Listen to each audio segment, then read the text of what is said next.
I'm just going to start leaving it where there's like 20 minutes of chatter before we ever get around to starting the show. Yeah,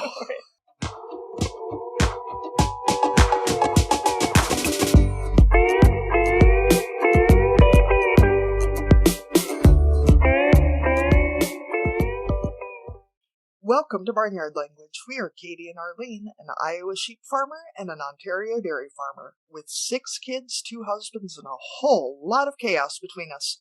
So kick off your boots, reheat your coffee, and join us for some Barnyard Language. Honest talk about running farms and raising families.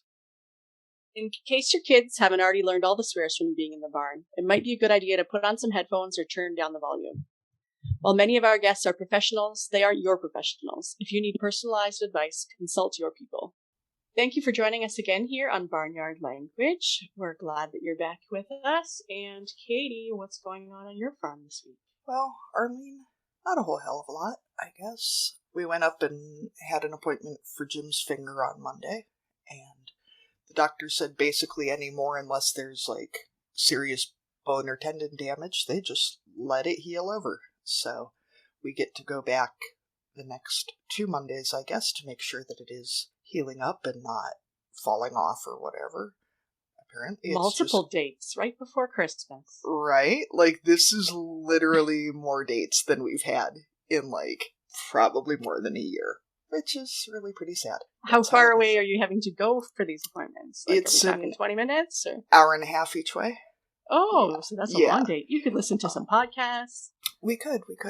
The only, issue is that now that I'm working full-time, taking a whole day off 3 weeks in a row, I am accruing PTO, but I am not accruing PTO fast enough to pay for 3 days off in 3 weeks. Yeah, that's right. So we're just making it work. But, because they're giving Jim, like, painkillers and that, nobody's super comfortable with him driving home because they're, shooting him full of lidocaine so that they can poke at his finger. Right, yeah. Which is, I enjoy spending the time with him. It's not that at all. It's just a whole day. I don't want to say lost because that sounds bad, but a whole day Sure, that I am not working at my work. Yeah. If you have to make up those hours later, then it does feel like that, and especially in the weeks leading up to Christmas break and stuff, that these hours are precious. Yeah, but this week we went to Target and Farm and Home, so that was pretty cool. Super romantic date day at Blaine's Fleet Farm, but we got a lot of Christmas shopping done because we're those people that, do our Christmas being shopping productive too. It's just like in our gift guide. Yeah, kids are good. Went to see Santa at the library fundraiser last night. That was pretty exciting. I asked the boy child on the drive over there what he wanted, and he said, "I want a combine and a corn head and corn." And that's, he's really thought this out about what all he's going to need. The girl child asked for a robot kitty. I really kind of want to get one of those self-cleaning litter boxes because we generally have between 3 and 4.5 cats in the house, and I really am over having to clean this many litter boxes. But somehow I don't think that a self-cleaning litter box is going to count as a robot kitty. That's not the robot kitty she maybe had for the 5-year-old. No. It's a good version, though. Yeah, also just trying to help the kids understand that we give people presents as well as getting presents. They both thought that maybe Daddy either didn't want anything for Christmas or wanted a robot kitty. The girl child's best friend is apparently receiving whatever toys that she is done playing with. That's what he's getting for Christmas. Yeah. But we're going to go to his house and get our presents from him. Right. So, and she's also, she just turned 5 on Sunday. She's going to have 3 birthdays in the next 12 months, apparently. Yeah, that's the new plan. And she wants a big cake next time. I got her a 9x13 ice cream cake for, I think, 12 people at her birthday. Yeah, we ate less than half of it, but it was not big enough. So next time I am under orders to get her a big cake. Sure. So, well, I have heard of half birthdays, so maybe she's just doing thirds instead. Yeah, maybe like not even quarterly. Maybe we could have quarterly birthdays. See how that works out for her. With ever-growing sizes of cakes. Did a lot of clothes shopping this week because both kids have grown almost 2 inches since April. Doing a lot of that, which is super fun. The boy child will only wear shirts with tractors and only specific numbers of tractors. You know, he has one shirt with one tractor and one shirt with a bunch of tractors. You have to have the right shirt on the right day. And there's no logic that an adult can discern about what day is for what shirt. Sure, yeah. So. And the tractor shirts are not the type that you can just walk into Walmart and find, you know, the 3 for $10 or whatever, you know, like that tends to be your more dinosaurs and cartoon characters, where the tractor ones are a little bit pricier. And a lot of sports ball. Yes. You know, on the Walmart all the various sports. This is actually, it's been really handy because I bought myself a cricket when it became clear that this was going to be a thing. Because I figured that for the cost of special ordering, I think I figured 12 tractor shirts, I could justify buying a whole stack of plain shirts and a vinyl cutter and just making them myself, which has been handy, but sometimes I am not fully versed on his artistic vision for how his shirts should be. And the exact number of tractors, and if they have a loader on them. Yes. So then his demands start to creep up. So, how have things been at your house, Arlene? Well, as you know, our girls share a birthday, although they're a few years apart. So last week I said we had some plans for a Sweet 16 party that didn't happen because she was very sick. So our week has been pretty quiet, mostly just staying home. It's not the COVID, so, you know, got tested so that other people could go back to school within a reasonable amount of time. But yeah, it's been kind of a quiet week. We had our first snow day of the year, so the buses were canceled. So been kind of chill, not as productive maybe as I would have liked. The classifier was here this week. So classification is basically someone comes and gives your cows a grade, tells you how they look based, you know, kind of compared to the ideal cow. So as you might expect, Saturn, who is my nemesis, she did very well. She's a very good 2-year-old, and everyone thinks she looks lovely. So I guess that's just more evidence that she's sticking around. But yeah, she tried to headbutt me again this morning. So still not a fan, even though the classifier liked her. Yeah, I was going to say it's like guaranteed that she'll be the best one in the herd if she's the biggest pain in the ass. Yeah, and live for a long time. Oh yeah. Yeah, and she's probably only ever going to have healthy heifer calves so that you won't even be able to hold that against her. Yeah, there's stories of her mother and her grandmother trying to take people out too. My husband said the other day, oh, well, I think it was her grandmother that almost took a vet down once. It's like, maybe this isn't a line that we should be continuing with. And another friend had shown her for us at a fair one time because her mother was also nice, but not... not friendly. And he got dragged back to the barn because she was done with the show ring. So yeah, she comes from a long line of grumpy cows, but I guess they look good. Yeah, it's hard because you can't really be like too harsh about, you know, self-determined women, I guess. But also, nobody wants to deal with that pain in the ass. Yeah, that's right. We turned our cows out on the corn stalks this week, and they've been quite happy. It's nice to not have to... And if they stayed in the how's the fencing? It's nice not to have to feed them. So, just kind of wave at them as we go by. Yeah. Are they staying in? Like I feel like I shouldn't answer that. Don't want to jinx it. Yeah. Because... No one's called you or sent you any trail cam pictures. So. No, well, and they're directly across the road from the house, so it's pretty easy to see if they're not where they belong. They're doing pretty well. They tend to stay in over there. It's a big space. There's lots of stalks to eat. So you're saying that I should utilize the filter between my brain and my mouth? Oh, hell, nobody else does. We clearly don't have that. Today we're interviewing Jessica Shalleri-Smith, who's a doctor of veterinary medicine. Jessica went to the University of Vermont for her undergraduate degree in animal science, and then Tufts University for her DVM. She started her career after veterinary school in a mixed animal practice in Canton, New York, and left private practice to take a senior extension associate position with Cornell University, and then joined the New York State Department of Agriculture and Markets in 2017. Jessica, we'll start with the question that we ask all of our guests. What are you growing? Well, I don't take responsibility for growing many things. I'm growing a 7-year-old, and I like your term of girl child. And then I have a 9-month-old puppy. And then me personally take responsibility for 8 purebred registered cows. I have 6 brown Swiss and 2 Guernseys. And of those, 2 are lactating. So I have a lactating Swiss and a lactating Guernsey. And then the rest are heifers. 3 hopefully are pregnant. And then the rest are going to hopefully get bred in the next couple months. And then I take a small amount of veterinary responsibility for about 1,500 dairy cows who live, and the dry ones, the ones that aren't lactating, live outside my dining room window. And then it's winter. It's like pretty much winter here in northern New York. So we've already done 5th cut hay. That is past for silage. All the corn is done except for a small amount that we had extra that is being combined. All right, so Jessica, you were born and raised in Los Angeles. How the hell did you end up as a cow vet in New York? Or a cow raiser / large animal vet in New York? Well, okay, so I was like the quintessential, like, always wanted to be a veterinarian kid.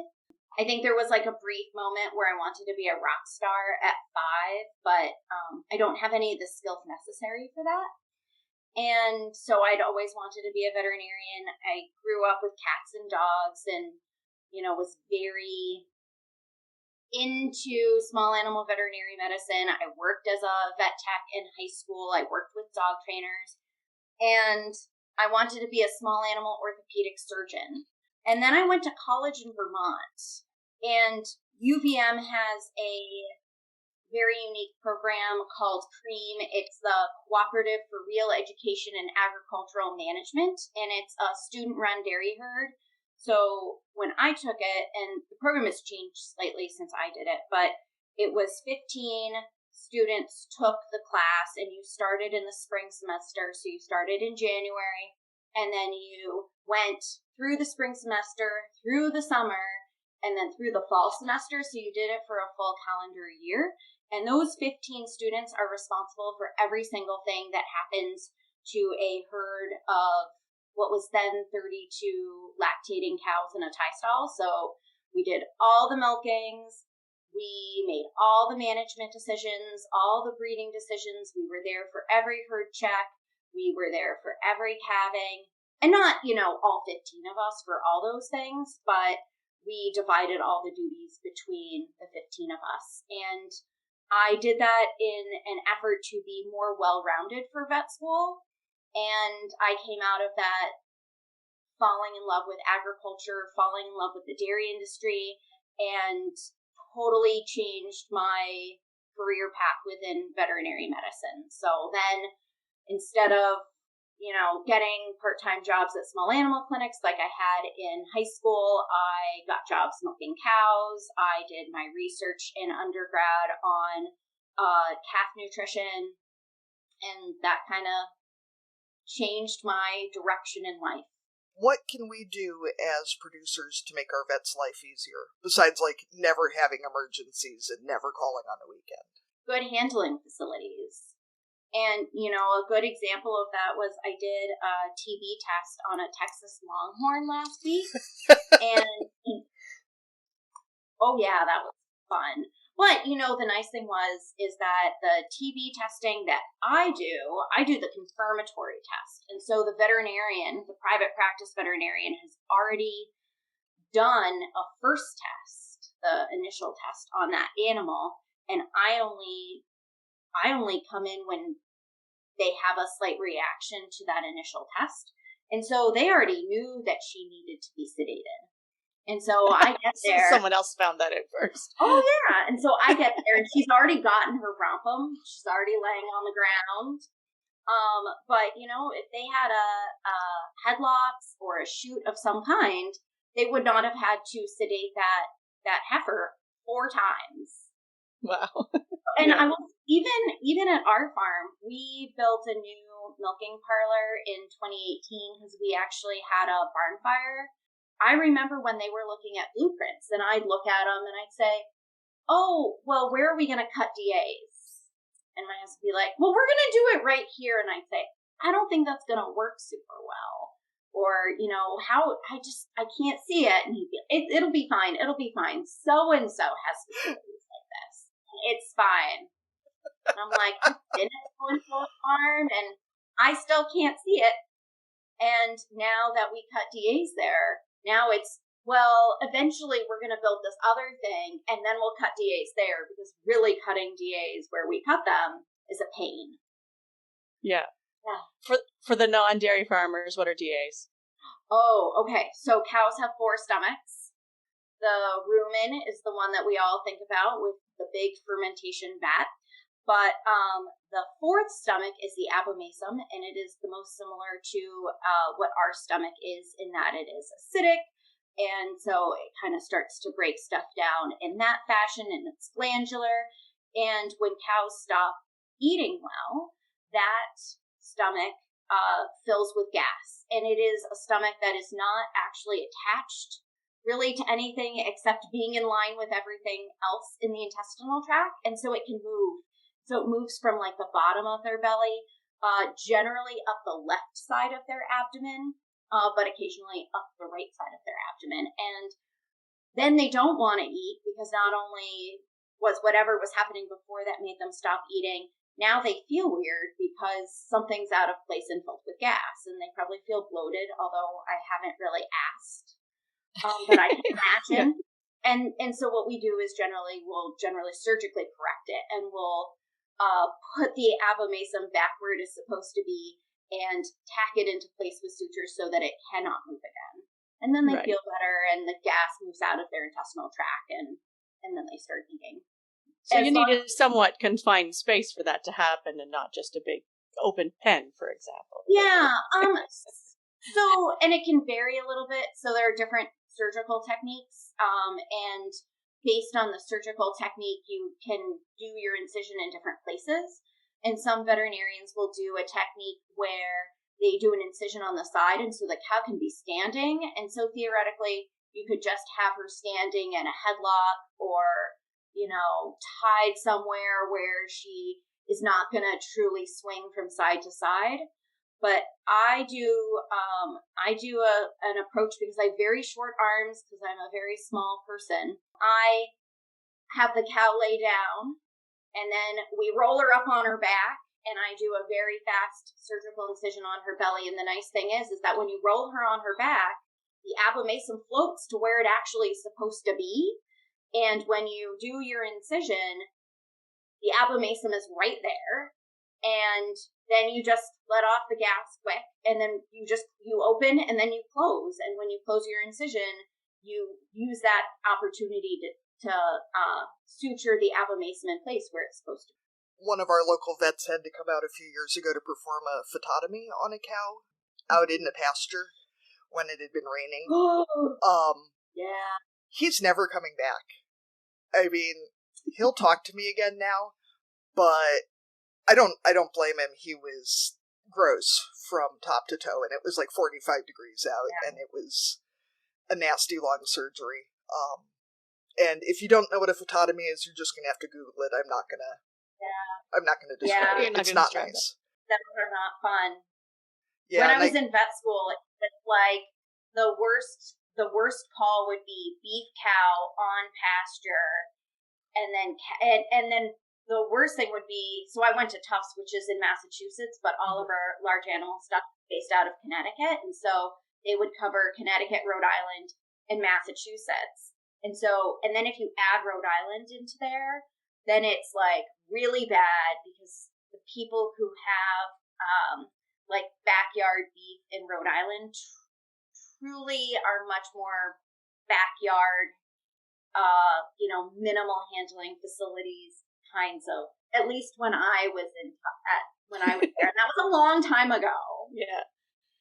Yeah, the person that has 1 or 2 cows is going to have, less facilities for you to work with than someone who has, the hundreds or, into the thousands, right, of animals to handle, and gating and all that kind of stuff. So what led to the decision to leave private practice and to go into those other opportunities with Cornell and the Department of Ag? a lot of it was that I was getting married, and I was getting married to a dairy farmer, and we knew we were going to have a family, and we spent a lot of time talking about, okay, you're on call for the farm, and I'm on call for work.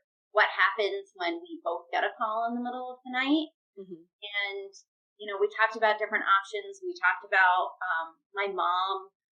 We knew my mom was going to move to our town whenever we did decide to have a family. And we talked about building a house for her next door and different options like that. But we were, I was pretty lucky in that this opportunity at Cornell came up. So Cornell has their diagnostic lab for the vet school has 3 regional offices that just work with the dairy industry and just do samples for mastitis. And they understand that for samples like that, you don't really want to wait the extra 24 hours to ship, 1 or 2 milk samples to Ithaca. Those are samples that you really need the information in a much shorter turnaround time. And I'm lucky that one of those 3 regional offices is in my town. And so not only did it give me the opportunity to remove on-call from my life, but it gave me the opportunity to go back to solely working with the dairy industry, which was really my goal. When I graduated from vet school, I wanted to do the dairy practice, but I graduated in 2009, and 2008, 2009 was rough for jobs in general and rough for the dairy industry. So there weren't a lot of large animal exclusive or dairy exclusive practices hiring. So I went to mixed, and I'm really happy I did, because it gave me, really solidified my skills for all species. But I really miss working with the dairy industry more heavily. Yeah, and I mean, when you're tied to a farm, right, it's not like you have a spouse who's willing to move where a job appears, right? So your geographic search area is going to be smaller than, a vet who has a spouse who's willing to move wherever the jobs are. And I'm very lucky in that when you think about the opportunities, that small percentage of opportunities for veterinarians outside of private practice, I'm already into my second opportunity, kind of within that, not industry, government, academia realm. And theoretically, whenever I want to hop to the next thing, there's a veterinary technician program at our local community college, and they employ 3 to 4 veterinarians to teach in that. And so I even, in my small town of 6,000 people, have more options than many veterinarians who don't have the opportunity. I know I feel bad because I feel like, especially for more diversified farmers that may have a harder time finding a vet that knows more about their particular species, it seems like there can be some blowback on the vet for not knowing more about X, Y, and Z. And a human doctor deals with 1 species. So when my vet admits that she doesn't know a whole lot about eye issues in ducks, because I'm that person, I'll take a solid, I Googled it and here's my best guess, because I'm going to guess that, she did not specialize in poultry, eye issues in vet school. And so I feel bad that vets kind of get the short end of things there. And there were many of us that, we went to vet school because we had a very specific vision of what we wanted to do when we got into practice. And then there's a lot of lectures that we pay attention to when we listen to, when we take the test and we pass, and then we dump the information, because the vast majority of us do not go to vet school to work with poultry or ducks, or waterfowl. And then, I will say that that's true for me too, but in my job with the Department of Ag and Markets, so, I went for mixed animal where I did cats, dogs, dairy, a handful of beef, a handful of cattle, a pinch of small ruminant work, and then really, really specialized to do milk quality and mastitis in dairy cows. And then went to the Department of Agriculture, which then was like, okay, well, you're going to do avian influenza and worm testing for the movement to the live bird market. And you're going to do brucellosis testing in pigs. And you're going to do this program that we have for sheep and goats for Johne's disease. And you're going to do, it was like, became so diverse. And at least within that diversity, we have very specific programs. Like, I'm not going to go look at a chicken for an eye, but I'm really good at bleeding things now. Yeah, it's always nice to find out when you go into the vet clinic and there's a new receptionist and they go, oh, you're the duck lady. Cool. Oh. Yeah, I'm the duck lady. I've been coming to this practice for almost 10 years, and I'm still the duck lady, and that was in 2012. So, that's fine. They know who I am. And there's a lot worse things I've been called in my life, so I'm good with that. But and when they know who you are, they will help you get in faster than if they don't know who you are. Mm-hmm. It's good for them to know who you are. Yeah, I have to say that, watching people with pets in much larger urban practices, that having a vet who knows you and really makes a tremendous difference in some very hard times in life. Okay, so you and your husband are from different faith backgrounds, and as we're coming into what is often gets called the Christmas season, how do you celebrate the holidays and honor the traditions of a mixed family? Yeah, so I'm Jewish and my husband is Christian, and we celebrate both Hanukkah and Christmas. And I will say it helps that I was raised with a father who was raised Catholic, and so I was also raised with Christmas as a component of our home life and not just Hanukkah. So at least kind of entered the dynamics, kind of having an idea for how it can successfully run.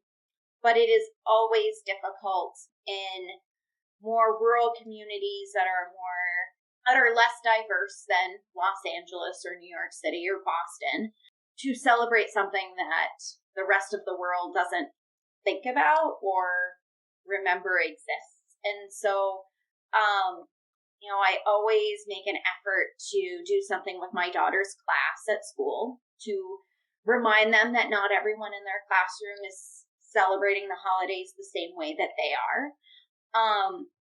And my husband is very understanding of my effort of trying to balance the two holidays.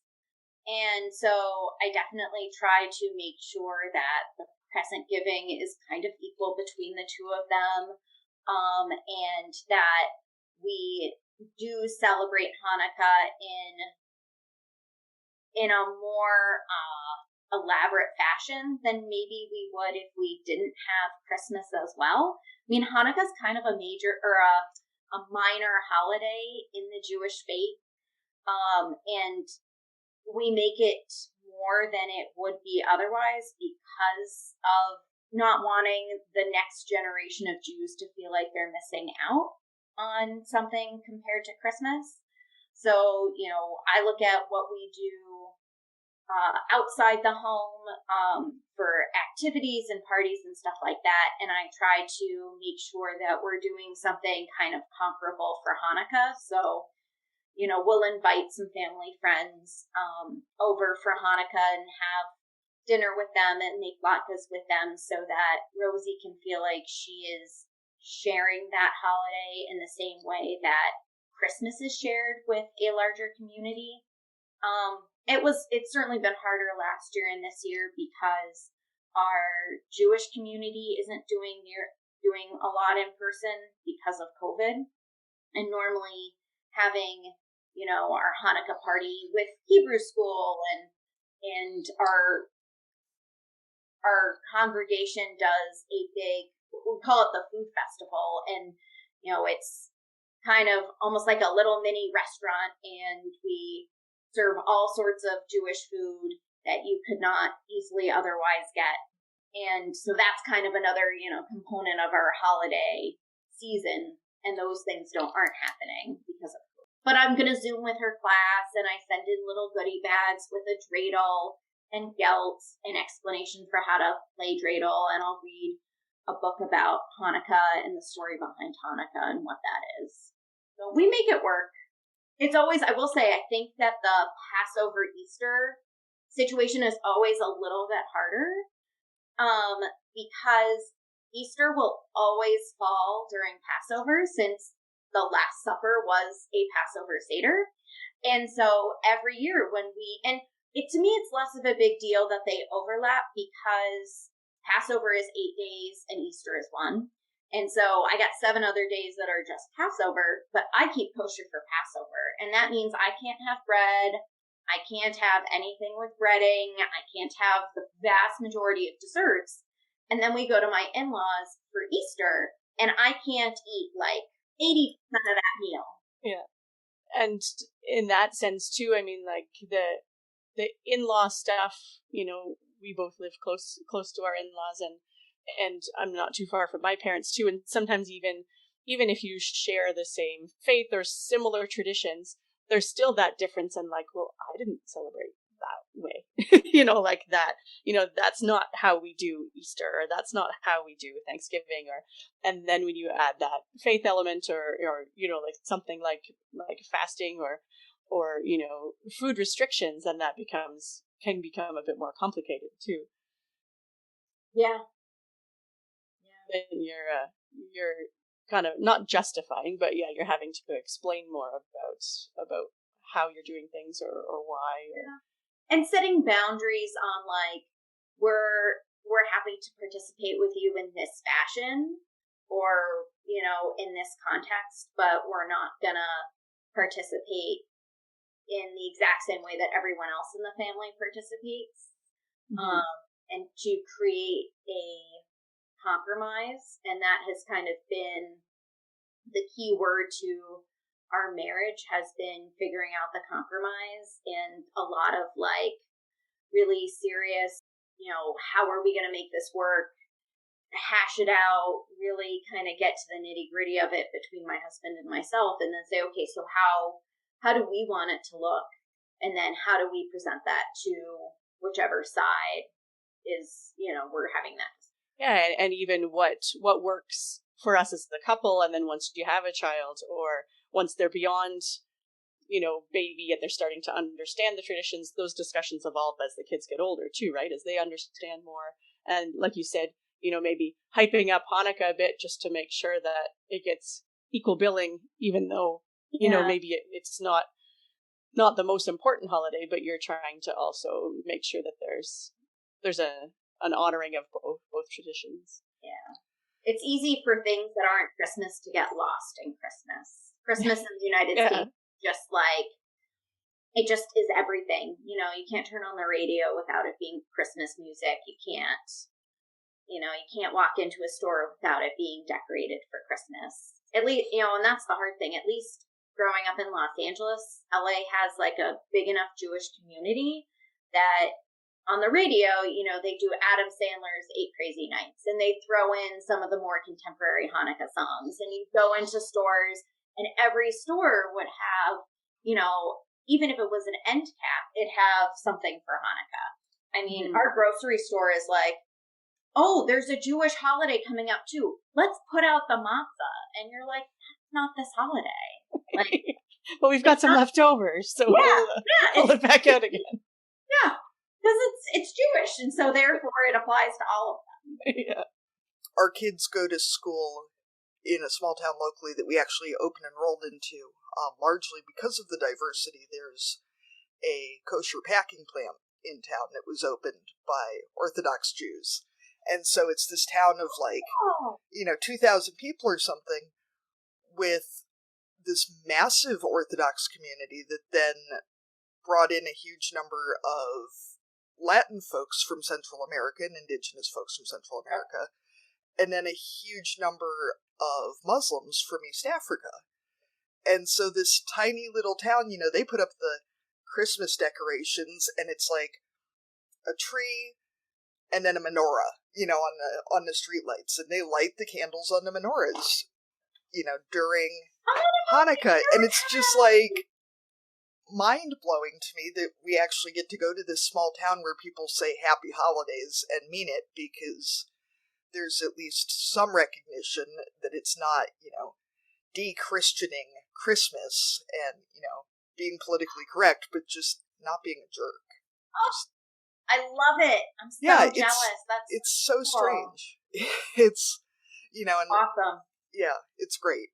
With an Orthodox Jewish subset of your community, does your school give the Jewish high holidays of Rosh Hashanah and Yom Kippur off? You get them all?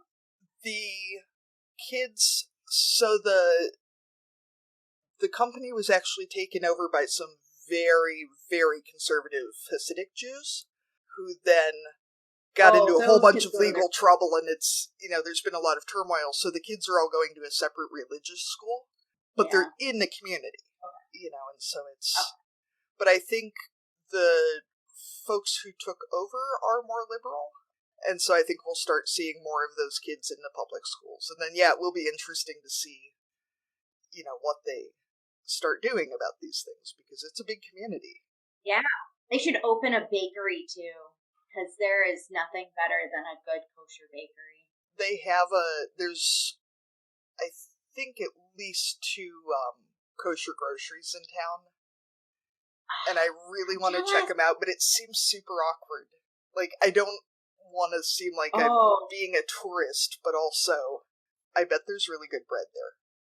Yeah, challah.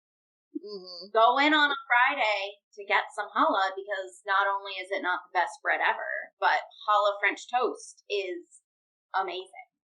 I love that in this small town, it's common in house listings to see that all of, you'll see houses listed with kosher kitchens where there's 2 sets of everything, or, it'll list that the appliances all have Sabbath mode.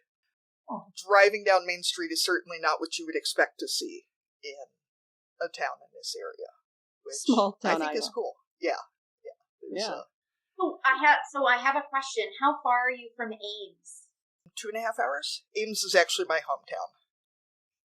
Okay, well, the next time I do a USDA training in Ames, maybe I'll stay an extra day and rent a car.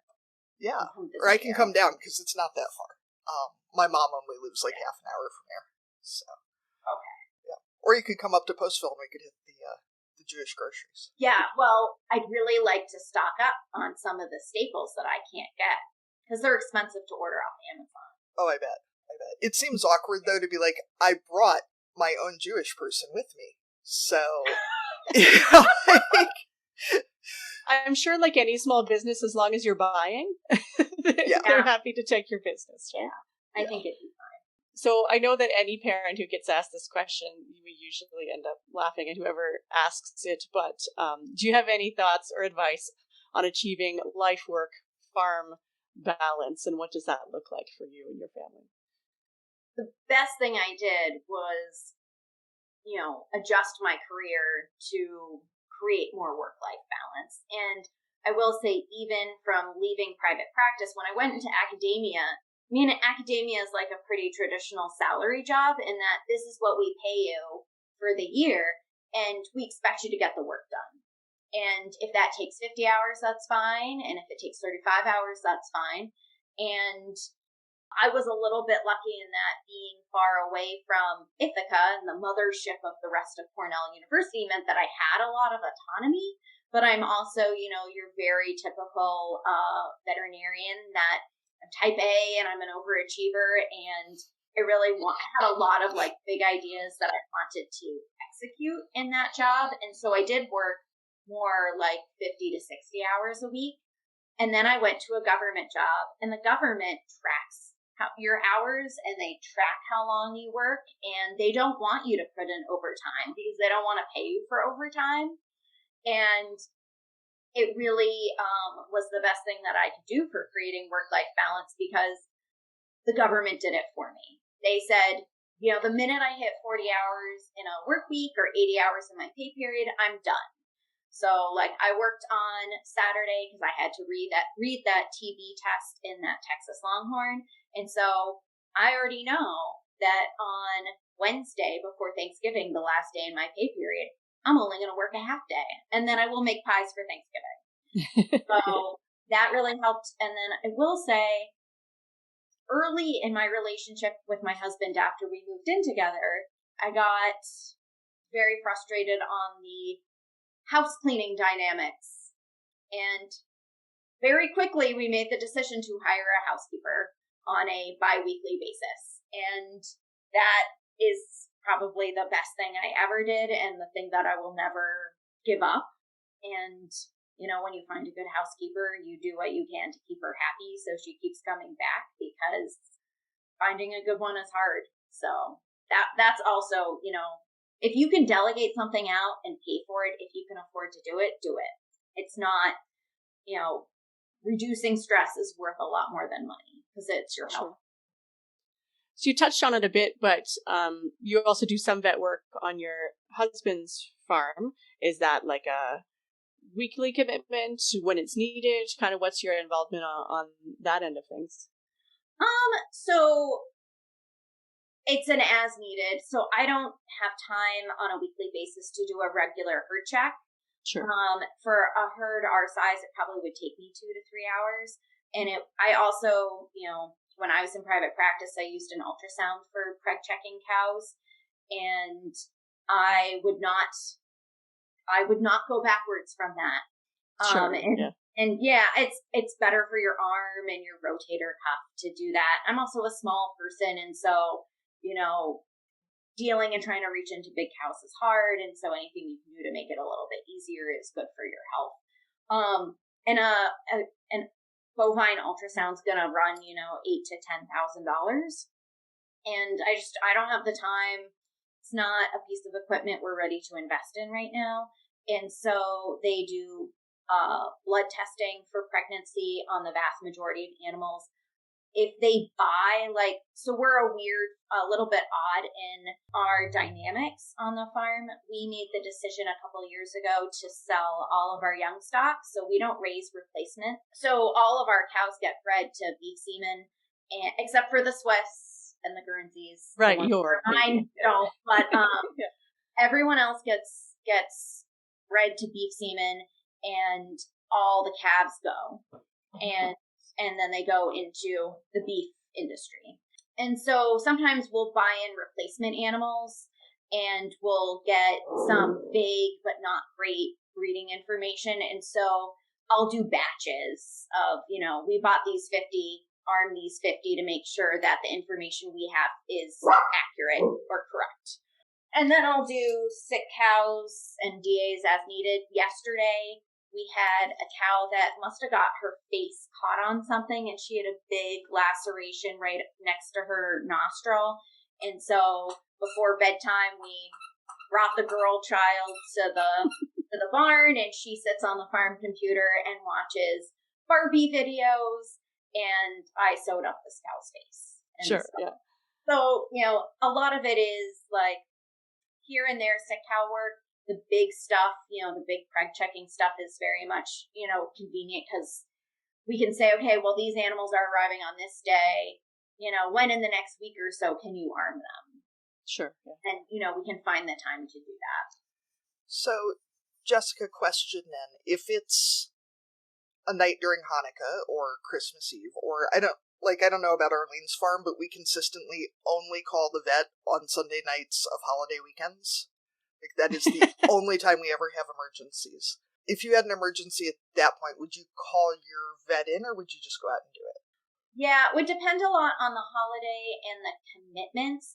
There aren't a huge number, even if a cow has a DA, I can say, well, I can't do her, at 4:00, but maybe my mom can come and sit with Rosie, at 7 or 8 and put her to sleep, and we'll go do it later. Or, there are lots of things that, other than calvings, there are other things that everything else can kind of wait except for a right DA or a calving. Animal health is always the priority. The only time we call in other veterinarians are for, those situations when I truly can't come. And generally that's, I'm traveling for work or I am on vacation with our daughter by myself and I physically am not in town to do it. Yeah. I mean, I guess my husband is also, I will say, fairly self-sufficient. He can do a uterine torsion by himself. He's better at calvings than I am. He really calls me if he's like, I think this needs a C-section. And depending on the area, I mean, I know sometimes, we have emergency on-call vets, but it could still take them an hour or 2 or 3, depending where they are and what they're doing at the time that you call them to get there. So, even if you have to delay by an hour or 2, you might still get there before an emergency vet, depending on where they are when they get the call. Yeah, and I will say, I have very good relationships with all the other veterinarians in my area because, now I'm not competition to any of them. I work with all of them on in other programs that I do for work. And so they have all been, there have been times where different ones have been called depending on, who's at the farm and, other than me or my husband to come and do something or, what's going on for my old boss or someone else. And so you kind of call in favors and they're really wonderful on covering. As your daughter gets older, do you see yourself going back into private practice, or do you feel, you already mentioned the potential teaching opportunity, or do you feel like these other ways of being a veterinarian are more suited to both what you want to specialize in and where you want to go with your career? Well, so now that I have a state job, and actually working for Cornell was technically a state job too, so I'm just shy of having, the 10 years you need to be vested in the state system, but the state pension gets better the longer you're with the state, and so I do really like my job, and I don't feel like I'm at the point in my job where I'm bored yet, but there may be a point, that's kind of, I don't like to be bored. I don't like to feel like I'm doing the same thing day after day. And so, once I get to that point in this job, then I'll probably think about waiting for something to open up at our local vet tech program, because that also will still be within the state system. And so to kind of keep that continuity, but also do something new, I think that, those are 10-month appointments. And I think that if I did that in the summer, I'd do some private practice work. But it would be interesting to be able to go into private practice and make it exactly what I wanted it to be, as opposed to being an employee for somewhere else that, you're working with the clients that they have kind of cultivated, and doing the things that they have agreed to do. And so you don't really get to pick and choose as much as when you're your own boss. But I don't know, one day at a time, 1 year at a time. I'm not ready to leave this job yet. There's an open position at our local vet tech program, and I'm just not ready to leave my job. I like what I'm doing right now. That is worth a lot to have a job that you like, and especially if it, pays well enough and is stable enough that it's reasonable for your family. Makes a huge difference. So, Jessica, what county fair contest, real or made up, would you be able to dominate? Well, so you have to remember that I cover 4 county fairs and I work state fair for New York every year, except, last year when there were none because of COVID. But my farmers would tell you that I would dominate at rejecting animals and finding the ringworm. The little spots they tried to hide. Yes. And it's always funny because lots of them, they'll be like, oh, but you let this animal stay at this previous fair. And I'll be like, well, I was not looking well enough. I did not do my job right at that fair. I should have rejected her 2 weeks ago. So, but I will say I have only recently discovered that you can enter produce that you grow. And so I think that's going to be my goal next year. Do you have a specific, do you have some vegetables that are particularly good or that you Well, I mean, I do kind of the standards. It would kind of depend on what I thought I could get a good crop out of. Our county fair is the first week of August. And so that's a little early for tomatoes. Yeah, you're not going to get any tomatoes probably, or maybe No, even cucumbers. Unless I build a greenhouse. I don't know, maybe beans. Beans are good, but it's early for squash. It's early, it's kind of early for the growing season. So Arlene is like 45 minutes north of me, maybe. Yeah, about that. Yeah. And so you probably have a very similar growing season to us. Yeah, you might get some peas or beans or that early in the year, but that would be just about it. I definitely have to start stuff indoors. And I don't always do that, but. Now that pot is legal in your area, Arlene, is there a category for that at the county fair? Well, we haven't had any fairs since pot became legal, but I don't know. Maybe I don't know if the judges are prepared to judge it, or if the fairs would have appropriate security, because it's still fairly, even though it's legal, it's somewhat secure on the lockdown category. So I don't know. I've got some people who are part of our local fair board. I'll see if they're considering that for 2022. Well, I mean, I know like our state fair has beer and wine judging, so it seems like we should be able to have pot brownie judging, which I feel like could really increase income for the judges. Might want to do that at the end of the day, so they're not working around the rest of the building trying pies. Way too relaxed. Blue ribbons for everybody. All right, sorry, Arlene. Inquiring minds need to know. Right. Sure. So we're going to do our cussing and discussing section now. We'd love to get submissions from our listeners. If you have something you would like to cuss and discuss, you can record a voice memo and send it to us. You can email us your cussing or discussing, private message us, send us a message on Instagram, and we can read it out for you. And we promise we won't try to copy any regional accents. We'll just read it in our own voices. Oh, I thought that meant that I was going to have to read them. But I have a solid Midwestern accent. I'm just saying, depending where they come from, we're not going to try and copy anyone's accent. So, Katie, do you have anything to cuss and discuss this week? I know I do, but I don't know what it was yet. Oh, I know. I got one. My dear sweet husband. Oh, gosh. I've been trying to let go of my more type A organizing methods that nobody sticks to, including myself, and then it just makes me angry. So I finally, I gave the kids just a bin to throw their shoes in. And we have a boot tray in the entryway for chore boots. But my dear sweet husband cannot take his boots off in the entryway. He has to come in the door and then take them off, which would be fine if the boots then went back out the door. But they do not. So they stay directly inside the door, and every time I go to the door to let the dog out, or let the dog in, or let the dog out again, or what, I trip over his fucking boots. And one of these nights, I'm going to throw them at his head. And I know he's going to hear this. I love you, Jim. I love you. But tripping over your shitty chore boots directly inside the door, in my socks at 4:30 in the morning when I'm letting Oli goddammit out into the yard, you can all just picture the face I'm making right now. My husband knows what face I'm making right now. I love you, Jim. I do. So by the time this episode comes out, you'll give it a couple days and see if there's any response to your cussing. I feel better, thank you, Arlene. No problem.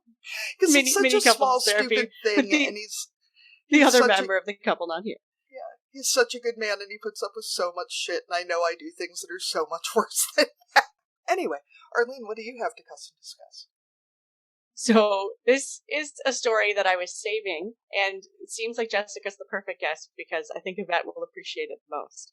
And it's also Christmas related, so it's all on theme. So I guess several years ago now, my little, now teenage daughter was a little one, and I think she was probably in that 3-4 range. And we'd gone to my sister's place, and she'd already decorated her tree, and she had these beautiful blown glass ornaments, and they were thin at the top, and then kind of had almost like a bulb at the bottom. And so the little girl looks up at them and is like, "Oh, Aunt Nita, those look just like when a cow's gonna have a baby." Because they were like kind of translucent red, and they look like a drip of, like bloody mucus, basically. So, and for anyone else, they're just a beautiful glass ornament, but now you can't look at her tree without seeing the drips of bloody cow mucus on the Christmas tree. It's better than her saying, "Wow, this looks like placenta." Yeah, that would be much larger. But Yeah. Jessica, do you have anything to cuss and discuss from this week or this year? Oh, well, I do. I feel like it has been my never-ending cussing since school resumed this year is the school drop-off line. Is this true for anyone else that it's like everyone has forgotten school drop-off line etiquette? It's like, don't do the drop-off line if you need to get out of your car. Because then it's not a line anymore. It's just a parking lot. Yes. That's why there's a parking lot. Go park. It's just, yeah. Or you get to so we have a line and then there's a circle that you pull into and it has room for like 5 cars, and that way those 5 cars can let their kids out onto the sidewalk. Don't pull halfway up so only 3 cars can fit. Like, pull all the way up. I just don't understand how this is hard. I am that parent. I've emailed the principal of our elementary school about it twice now. Yeah. And Could you send an email to all the parents and tell them what they need to do? Yes. And she keeps saying, well, we'll deal with it. And then I'm like, I don't see any emails.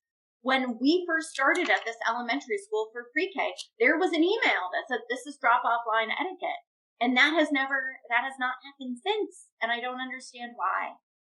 Because there are new parents. Every year there are new parents. And that's fine. And I understand that. But if we communicate the expectations, then it is easier on all of us. Exactly. Then we all know what we're supposed to do. I have to say my kids are still small enough that I park and walk them in. But I definitely feel like if you're doing more than slowing down and opening the door, you need to go park. There should not be a process here. Like, just ejector seat. No. Right out the door. We're in November. I still occasionally see a parent that not only gets out of their car to help their kid out of their car, but then walks away from their car to go walk the kid to the door. And I'm like, no! No! You're breaking the rules. Yeah. You just need to start honking at them. Oh, it's a small community. That's hard. Then my husband says that I am that parent. Yeah. Let the principal do this job. Come on. I know. Maybe you just need to write the email for him and say, just put your name on it.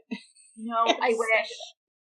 I feel like that's probably the worst part about small towns. Isn't even people gossiping about you. It's that you can't give them anything to gossip about by, like, flipping people off or losing your shit in the school drop-off line or whatever else. Because everybody's going to know about it. That stuff is easier in Los Angeles. It's a lot more anonymity there. Yeah. Well, thank you so much, Jessica, for joining us today and for letting us interview you and talk all things vet and family and kids. And we both look forward to having visits from you someday.